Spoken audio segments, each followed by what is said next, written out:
आइए जल्दी से आप लोग का भी खत्म किया जाए जरा, कोशिश करते हैं कि 10 मिनट में हो जाए। नहीं हो सकता है, 10 मिनट बचा है ना, क्या चाहिए? 15 मिनट है, ठीक है। तो 10 मिनट में कोशिश करते हैं। अरे ध्यान दीजिए, समझने पे ध्यान दीजिए। जो पढ़े थे हम लोग मुहाना तक पढ़ लिए थे, है ना, मुहाना तक। क्वेश्चन बाद में, क्वेश्चन पूछने में जानते लगेंगे ना, तो उनसे कहीं पूछ दिए तो फेरे हो जाएगा। 5 मिनट तक इसी चल जाएगा 5 मिनट तक इसी चल जाएगा मेरा, फिर तो कैसे 10 मिनट खत्म हो गया, है ना जी। ये 2 मिनट तो पहले इन्होंने ताक के सोचेंगे, है ना, फिर धीरे धीरे बोलेंगे, पहले कुछ, पहले फिर एक बात बोलेंगे, फिर 10 सेकंड बाद, फिर 10 सेकंड बाद, ऐसे तो समस्या है, काम में गड़बड़ा जाएगा सब। ठीक है, तो हम लोग बेसिन से प्रारंभ करते हैं और यहाँ पे आके खत्म करते हैं। ये एंड नहीं है, अभी इसमें और पॉइंट जोड़ेंगे, इसीलिए हम यहाँ पे लाइन आगे बढ़ा के छोड़े हैं। ठीक है ना, पहले ही बात बोले भाई, चौकीएगा मत, हम पहले ही बोल दिए, बोले ना जी। देखिए ध्यान दीजिए, बेसिन को हम आप लोग को समझा दिए थे, बट फिर भी शब्दों के रूप में लिखना जरूरी है, एग्जाम में आ गया तो लिखिएगा क्या। ठीक है, क्या बताए थे? हाँ जी, बेसिन। अरे बुलावला कहाँ गए? देखिए, अब जैसे मान लीजिए कोई क्षेत्र है, कोई जगह है, अब हम सर्कल बनाए तो इसका अर्थ ये नहीं कि सर्कल ही होगा, कैसा भी हो सकता है, जमीन का आकृति कैसा भी हो सकता है। ठीक है, अब देखिए इसमें से अगर मान लीजिए कोई नदी बह रहा है, ठीक है, नदी बह रही है, तो नदी में पानी कहाँ से आया होगा? कहीं से तो आता होगा। ठीक है, क्या एक वो पर्वत पिघल करके बहुत सारा पानी बना देगा? नहीं, बहुत कम चांस है, बनाएगा बहुत कम मात्रा में बनाएगा। तो इसमें अगर पानी बहुत बड़ा है तो ये जरूर कहीं से ज्यादा मात्रा में पानी आ रहा होगा।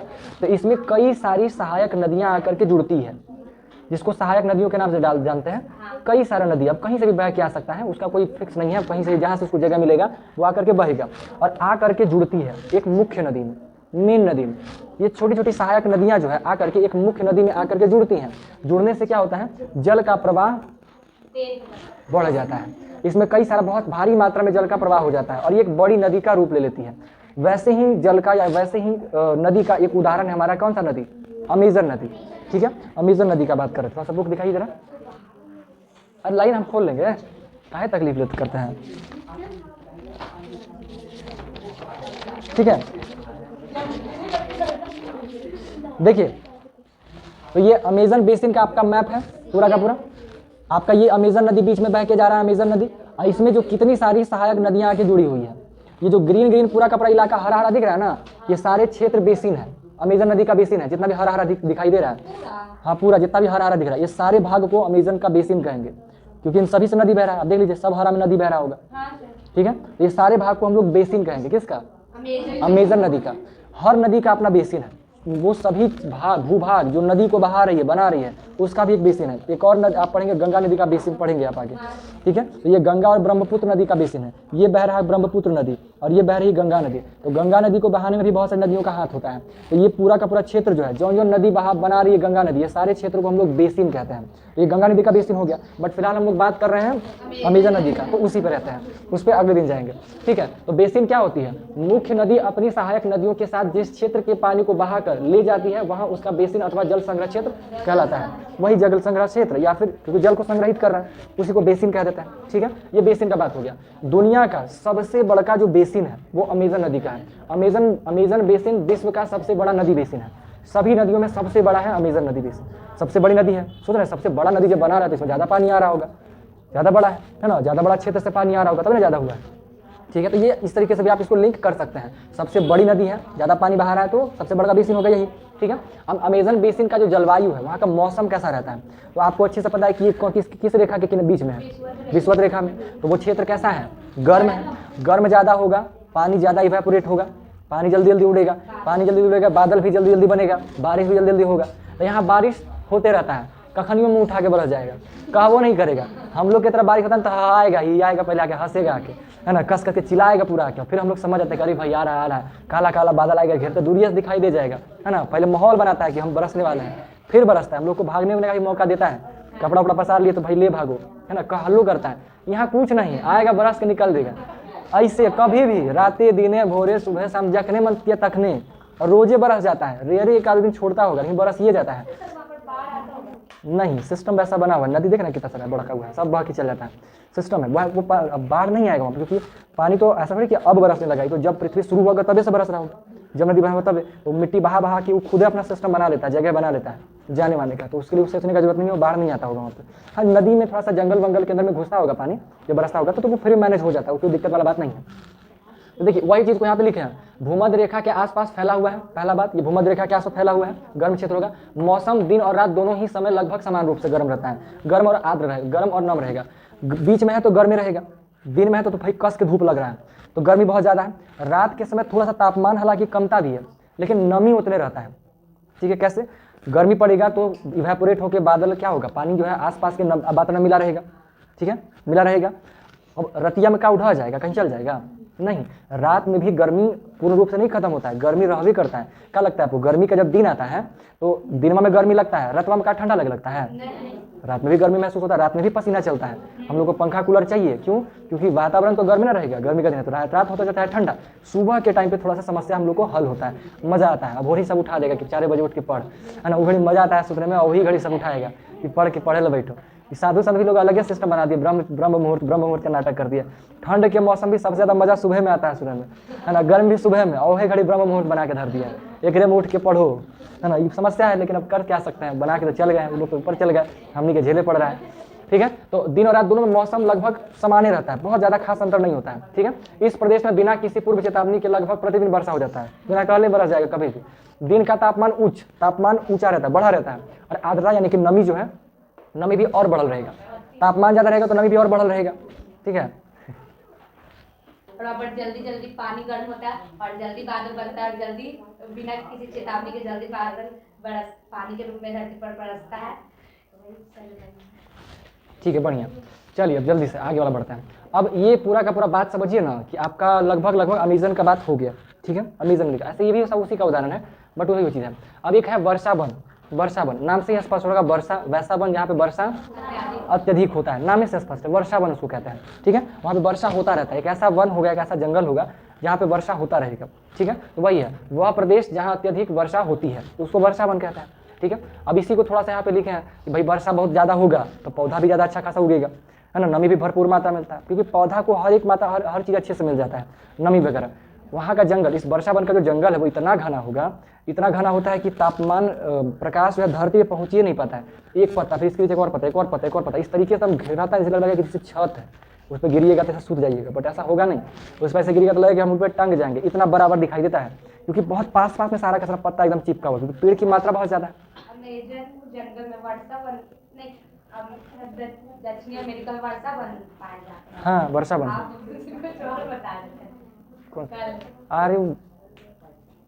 अरे तो उसी का नाम है जी, उष्णकटिबंधीय वन बता रहे थे ना, तो उसी को नहीं कह रहा। उष्णकटिबंध मतलब क्या हो गया कि जो उष्णकटिबंधीय प्रदेश में पाया जाने वाला वन, वही बतिया है।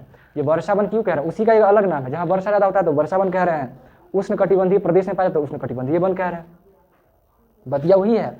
जैसे इस क्षेत्र को कहाँ बनाए थे, ये जैसे ये सर्कल है, तो ये वाला क्षेत्र को उष्णकटिबंधीय बोलते हैं ना जी, बीच वाला में, इसी में तो पाया जाता है हमारा ये वाला वन, हमें तो नदी इसी में ना है, तो इसको उष्णकटिबंधीय वन कह रहे हैं, तो वो गलत नहीं है।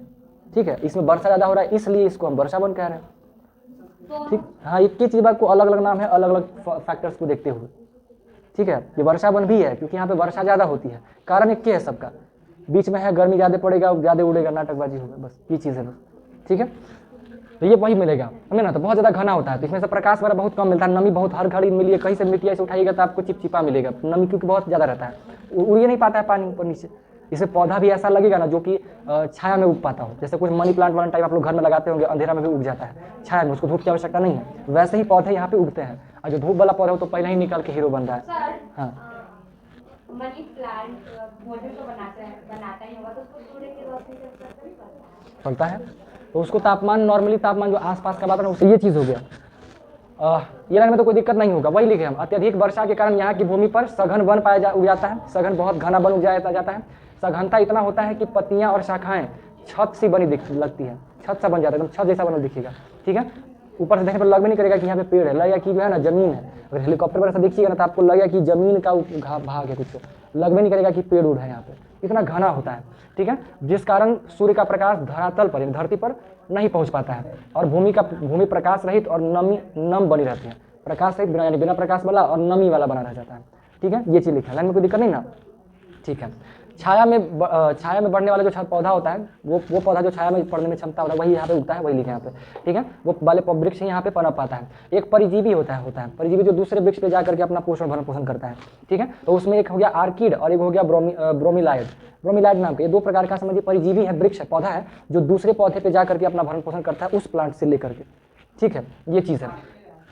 पानी यहाँ जाइए, पक्षी में जाइएगा तो यहाँ पे कुछ खास पक्षियाँ हैं, इन पक्षियों को आप देख लीजिएगा खुद, हम दिखाएंगे, समय लगेगा फास्ट का, जिनको भी देखना हो हर एक पक्षी को देखें तो बढ़िया है ना, फोन में सर्च करके देख लीजिएगा, समझ में आती आएगा सारी चीज़ें। तो पक्षी में देखिएगा टुकन हो गया, गुंजन पक्षी हो गया, रंगीन पंख वाला कई तरह का पक्षी हो गया, लंबा चोंच वाला हो गया, ये सारा सब कई प्रकार के पक्षी, हजारों तरह का पक्षी पाया जाता है यहाँ पे। आप ये किसी को एक को नहीं देख सकते, कई प्रकार के पक्षी जो सिर्फ वहीं पाया जाता है और कहीं नहीं मिलेगा, वो सब मिलेगा। प्राणी में देखिएगा बंदर हो गया, स्लॉथ हो गया, चींटी खाने वाला कोई एक हो गया, टैपिर होता है, ये सभी देख लीजिएगा होता है ना। सांप हो गया, सरीसृप हो गया, सरीसृप वो रेंगने वाले पक्षियों को, जैसे छिपकली हो गया, मगरमच्छ हो गया जो रेंग करके चलता है, तो वहाँ पर ही पाया जाता है। हाँ मगरमच्छ वहाँ रहता है अलग अलग प्रकार का, ठीक है। रिप्टाइल कौन, डायनासोर तो खत्म हो गया है, लेकिन रहता होगा तो वहाँ भी रहता ही होगा, ठीक है ना। ये अलग अलग प्रकार की प्रजातियाँ वहाँ पे पाया जाता है। फिर मगर हो गया, मगरमच्छ वही कह रहा है, मगरमच्छ हो गया, अरे बुक में मगरे लिखल था, और मगर मतलब वही होता है, वही चीज़ को कहते हैं। अजगर हो गया, एनाकोंडा हो गया, बोआ हो गया, ये सब चीज़ें वहाँ पे पाया जाता है। क्या ये सब प्राणी है। कीड़े मकोड़े हजारों की तादाद में वहाँ पे पाया जाता है। कुछ है जो मांस खाता है, ठीक है। मांस खाने वाले क्या होता है, एक पिरान्या हो गया, मत्स्य मतलब मछली कहते हैं, समेत मछलियाँ की विभिन्न प्रजातियाँ होती हैं। अमेजन में नदी में पाया जाता है। अमेजन की नदी में मछलियों का भी कई प्रजातियाँ हैं जो आपको कहीं और देखने को नहीं मिलेगा।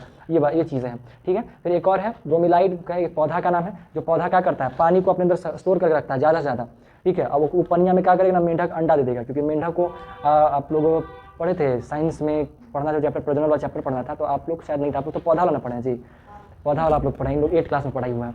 8 क्लास में बताया गया था कि पौधा पहले जो अंडा ये होता है ना, मेंढक जो होता है ना, पहले अंडा दे देती है, फिर उसके ऊपर से जो है ना नर मेंढक, मादा मेंढक पहले अंडा दे दी पानी में, ठीक है, पहले बहुत ढेर सारा अंडा दे दी पानी में, अब नर मेंढक आएगा इस पर अपना स्पर्म गिरा देता है, ठीक है, जिससे ही निषेचन हो जाता है और फिर वहाँ से टेडपोल्स निकलता है, फिर उसका जीवन चलता है, मछली जैसा भी लगता है। पढ़ेंगे 8 क्लास में, नॉर्मल सी बात है, कोई विशेष चीज़ नहीं है, ठीक है ना। तो वो उसमें क्या करता है, मतलब सीधा बात हम ये बोले कि मेंढक कुछ जीवों को निषेचन वगैरह करने के लिए उसको जल की आवश्यकता होती है, ठीक है, जल चाहिए, तो उसको जल वहाँ पर मिल जाता है, तो वहाँ पर कर देता है, इसका इस्तेमाल वहाँ पर कर लेता है, इसमें कोई दिक्कत नहीं ना। चलिए अब लास्ट जो भी पॉइंट है, वर्षावन के कुछ निवासी हैं, जो लोग वहाँ पे निवास करते हैं, उनका दिनचर्या कैसा होता है। तो वहाँ के लोग 2 काम करते हैं, खेती वाला काम करते हैं और मेन तौर पे शिकार करते हैं। लेकिन सोचिए आप, ये लोग शिकार क्या रोज करना संभव है, नहीं हो सकता। अब व्यक्ति शिकार करने जाए, वो घायल हो जाए, शिकार मिले ही ना, पकड़ में ही ना, किस्मत एकदम खराब हो जाए कि कोशिश तो बहुत की लेकिन पकड़े में नहीं आया, कुछ भी हो सकता है, शिकार उसके हाथ नहीं लग सकता है ना। तो उस कंडीशन में एग्रीकल्चर करना भी जरूरी है। तो वो लोग सारा काम करते हैं। कुछ लोग पौधे को काट कर उसमें फसल उगाते हैं, पौधा को काट देंगे, वहाँ पे फसल उगाएंगे, ठीक है। फिर पुरुष जो लोग हैं वो क्या करेगा, शिकार करेगा।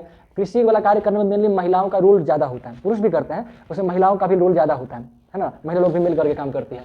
मछलियाँ वगैरह पकड़ते हैं पुरुष लोग, महिलाएं जो है फसल का क्या करती है, ध्यान रखती है, निरीक्षण करिए कहीं फसल कोई कीड़ा उड़ा के, कीड़ा नहीं मिला, कीड़ा हो गया, कोई जानवर आके काट के नहीं ले भागा, चोर जो भी सब देख रेख करती है। क्योंकि आदमी जो है बाहर रहेगा, काम करेगा, पकड़ के लाएगा तो भाई नहीं कर सकता है, तो वो चीज़ हो जाता है। अब देखिए फसल जो वहाँ पे उगता है, तो मुख्य फसल जो है ना, टेपियोका हो गया, अनानास एवं शकरकंद हो गया, ये सब लोग वहाँ पे उगाते हैं, सब मिट्टी के अंदर में उगने वाला चीज़ है, ठीक है। मुख्यतः जो है ना यहाँ पे मुख्य आहार जो इन लोग का होता है मेनियोका होता है, उसी को कसावा भी कहते हैं, जो आलू जैसा होता है, आलू जैसा जमीन से उगाया जाता है, ठीक है। कसावा हो गया या मेनियोका हो गया, हाँ ये, ठीक है। तो ये थोड़ा सा याद रखिएगा, समझे कि वर्षावन के निवासियों का मुख्य आहार जो होता है, मुख्य फसल जो लोग उगाते हैं वो मेनियोका या उसी को कसावा कहते हैं। आलू की तरह जैसा उगता है वैसे करके हम लोग उगाते हैं, लोग इसको रखे रहता है। इसका फायदा क्या है कि इसको आप लंबे समय तक स्टोर करके सकते हैं। जैसे आलू आप लोग खरीदते हैं तो क्या तुरंत खत्म हो जाता है, कोई और सब्जी खरीदेगा वो 4 दिन में चल बसेगा, है ना। पालक, धनिया, बथुआ, कटहल, कोहड़ा कुछ ले आइए, निकल जैसेगा। कोहड़ा हालांकि चल जाता है कुछ दिन तक, तो कुछ तो ऐसे भी एक्सेप्शन होता है। आलू बड़ा लंबा चलता है, तो ये सब चीज़ें पे लंबा खींच जाता है, ठीक है। तो इनका मुख्य आहार ये हो जाता है। यहाँ पे कुछ चीटियाँ हैं, जो रानी चीटी होता है ना, रानी चीटी का साइज थोड़ा बड़ा होता है, नॉर्मल चीटी थोड़ा सा आकार बड़ा होता है, तो पंख होता है, उसको लोग लाता है, उसको खाता है, चटनी उटनी बना देगा, पीस पास करके उसको पाउडर टाइप करके खाता है। हाँ रानी चीटी को, उसका साइज बड़ा होता है, नहीं बहुत सही रहती है।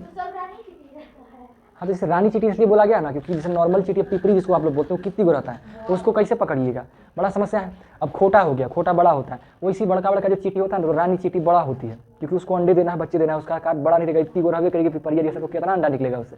तो उसका नेचर के थ्रू उसका शरीर बड़ा बनाया गया है रानी चींटी को। तो रानी जो चींटी रहती है ना, उसी को लोग खाता है। खा छोटको के सकता है, लेकिन उसको जितना में उसको पकड़ेगा रानी चींटी बहुत सारा हो जाएगा। मैंने 100 गो रानी चींटी और 10,000 छोटका पिपरिया, तो के फायदा आसान है, किसको पालना, उसी को करना है। तो उसी को पकड़ता है लोग, इसलिए हो गया। फिर उसी का जो अंडा होता है ना, जो उसका जो लार्वा होता है, जो अंडा बनाता है उजला उजला कलर का होता है, उसको भी लोग खाता है उसमें। हाँ, तो अब एक जगह एकत्रित इतना सारा बना देता है, बहुत सारा ना, ढेर सारा ला कर दे देता है, पकड़ता है उस सिस्टम में वहाँ पे सब एकत्रित क्या चीज़। अरे खोटवा से थोड़ा बहुत कम और क्या चीज़, खोटवा देखते हैं ना बड़ा का। आप लोग कभी चीटी उटी देखे हैं, कहीं ईटा उटा उठाई होगा तो बहुत सारा चीटी निकला होगा, तो वहाँ पे देखते हो कितना उजला उजला अंडा रहता है, सब एक जमा करके रखता ही नहीं रहता है। वैसे ही लार्वा को जमा करके रखता है सब रानी चींटी, वही सबको उठा के झाड़ देगा इसे कर करके, उसको मस्त फ्रेश करके फ्राई करके खाएगा उसको। तो फ्राई नहीं करता, क्योंकि फ्राई करेगा तो छुनछुना के खत्म हो जाएगा वो, है ना। वो इतना से इतनी वो हो जाएगा, इतनी वो बनेगा, तो वो क्या करेगा, इसे चाटेगा। तो वैसे नहीं करता उसको, हाँ उसको ऐसा करके खाता है, ठीक है ना। तो रानी चींटी उसका अंडा को भी खाता है। साथ में हो गया क्या, कॉफ़ी हो गया, मक्का हो गया, कोका हो गया, कोको हो गया, ये सब कुछ नगदी फसल, ये सब कुछ हाँ ये कुछ नगदी फसल है। नगदी फसल किसको कहता है, सुनिए इधर, नगदी फसल किसे कहता है, जिससे नगद पैसा कमाया जा सकता हो, जिसको आप बेच के मुनाफा कमाते हैं, उसको नगदी फसल कहता है। तो ये कुछ नगदी फसल कहा जाता है, इसको बेच करके लोग काम करते हैं, ठीक है। अब ये करता, अब ये चीज़ को समझिए, ये लोग जिस प्रोसेस के द्वारा फसल का जो काम करते हैं ना, मतलब फसल बोलते हैं ना, कृषि कार्य करते हैं ना, उसको कर्तन एवं दहन कृषि बोलते हैं, ठीक है। कर्तन एवं दहन, तो इसको याद रखिएगा कि वर्षावन के निवासी कर्तन एवं दहन फसल के द्वारा कृषि करते हैं, या कर्तन एवं दहन पद्धति कृषि पद्धति के द्वारा कृषि कार्य करते हैं। कहाँ के निवासी, वर्षावन के निवासी। ये होता क्या है, सिंपल वे में समझिए, ऐसा इसको लिखवा देंगे। क्या होता है ना, जैसे मान लीजिए बहुत सारा जंगल होता है, जंगल बहुत सारा है, तो जंगल के सभी वृक्षों को, जहाँ पे भी जितना भी उसको बड़ा खेत बनाना है, तो जंगल के वहाँ के उतने क्षेत्र के पेड़ों को काट देते हैं। पेड़ को उतना देर को काट दिए, काटने के बाद खाली जमीन पड़ गया, अब उस खाली जमीन में खेती वाला काम करेंगे, ठीक है। खेती वाला काम करते जाएंगे, 1 साल 2 साल 3 साल 4 सालों के बाद उसका गुणवत्ता कम जाता है, क्वालिटी कम जाता है, उसमें उस लेवल का अनाज नहीं उगेगा, ठीक है। नहीं उगेगा तो फिर उसको छोड़ देंगे, कुछ नहीं करेंगे, उसमें छोड़ देंगे, ठीक है। और भी क्या करते हैं, उसको जैसे काटेंगे, इसी काट के नहीं कुछ करेंगे, काटेंगे, काट करके उसको सारा लकड़ी को साइड में लेके जाएगा, वो लकड़ी को जलाएगा, मतलब काटेगा, काट के वहीं पे उसको जला देगा, जला करके सारा जो बानी जिसको कहते हैं ना राख, उस राख को खेत में मिला देगा पूरा का पूरा। उससे क्या होगा कि उस पेड़ का सारा जो पोषक तत्व था उस खेत में मिल जाएगा। पेड़ उगा हुआ है खेत में, ठीक है, पेड़ को काटा, पेड़ जो मिला उस पेड़ को पहले सुखाएगा, सूखने के बाद उसको जला देगा, जल जाएगा, जलने का जो उसका राख बना, उस राख को पूरा खेत में कोड़ के मिला देगा। अब वो उसमें उर्वरता आ गया, अब उसका उसमें कृषि वाला कार्य करेगा, कृषि वाला कार्य किया, करते 2 साल 3 साल 4 साल के बाद जब फिर क्वालिटी जब देखा कि अब नहीं अच्छे से उग रहा है, उसको छोड़ देगा, फिर यही सेम काम दूसरा जगह करेगा, वहाँ का पेड़ काटेगा, उसको भी जलाएगा, उसको भी खेत बना देगा, 2 गो रेडी हो गया उसके पास। अब इसमें कृषि का कार्य करेगा, तब तक ये ऐसी छोड़ल रहेगा। 2 साल 3 साल के बाद इसमें से फिर से पौधा उगने लगेगा, क्योंकि बारिश हो रहा है, बीज आ रहा है, धीरे धीरे ये उर्वरता फिर से इसमें आ जाएगा, इस वाले खेत में जो बंजर टाइप हो गया था। तो इधर जब खत्म होगा ना, तो इनमें बढ़िया से हो जाएगा, तो फिर इसमें खेती करेगा। इसी प्रोसेस को हम लोग दहन और कर्तन और दहन, कर्तन मतलब काटा, दहन मैंने जला दिया, इस प्रोसेस के जरिए हम लोग करते हैं। तो वर्षा वन में किस पद्धति के द्वारा कृषि कार्य होता है, कर्तन एवं दहन पद्धति के द्वारा, है ना। इस चीज को हम कल लिखवा देंगे, बट मोटर तौर पर तो याद हो गया, समझना ही गया होगा, ठीक है। हाँ, लेकिन वो समुद्रों में ज़्यादा पाया जाता है, नदियाँ उतनी बड़ी नहीं ना होती है, नदियाँ समुद्र का बराबरी नहीं कर सकता है, नहीं उतना बड़ा नहीं कह सकता, क्योंकि नदी ना है, नदी